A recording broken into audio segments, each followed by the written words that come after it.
Lumabas ng The Kingdom of Jesus Christ ang ebidensyang babasag sa mga pahayag ng Philippine National Police na ang marahas na pagsalakay nila sa mga compound ng KOJC ay legal at isinagawa ng may maximum tolerance. Sa isang press conference kasi nitong Miyerkules, sinabi ni Police Major Catherine De La Rey, tagapagsalita ng Police Regional Office Davao Region, na ang ginawa nilang paglusob ay tugon sa pag-atake umano ng KOJC missionaries gamit ang water cannon habang nagsisilbi ng arrest warrant ang kapulisan.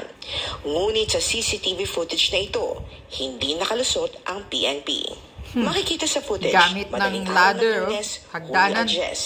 Alas 3:55 ng umaga.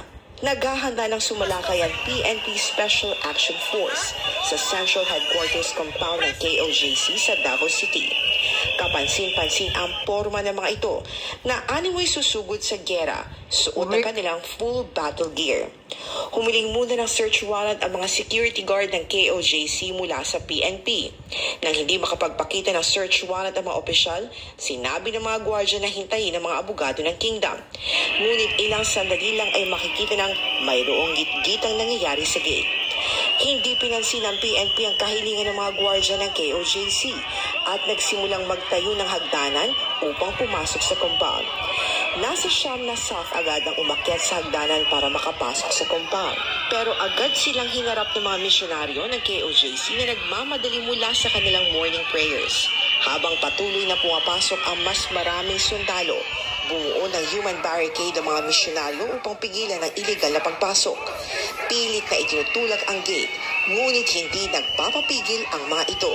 Ang lalaking nakaitim na ito ay isa sa mga misyonaryo ng KOJC na makikitang tila nagwawala at nagmamakaawa na sa harap ng otoridad.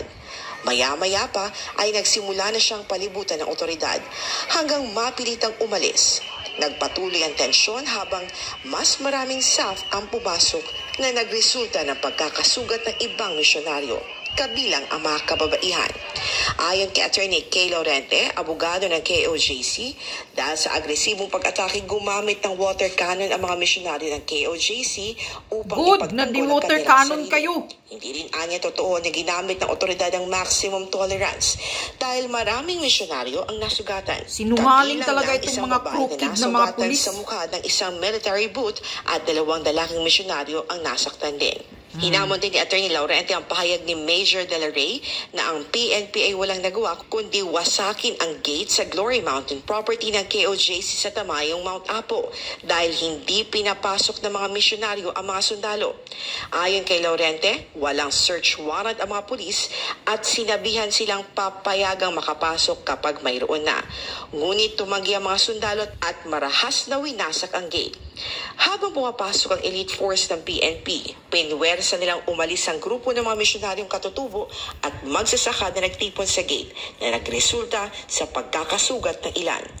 Nagsisinungaling din ang otoridad ayon kay Sonia Advincula, isang full-time KOJC missionary na sinagip ng PNP ang mga menor de edad. 6 na misyonaryo ang nasaktan, kabilang ang mga menor de edad.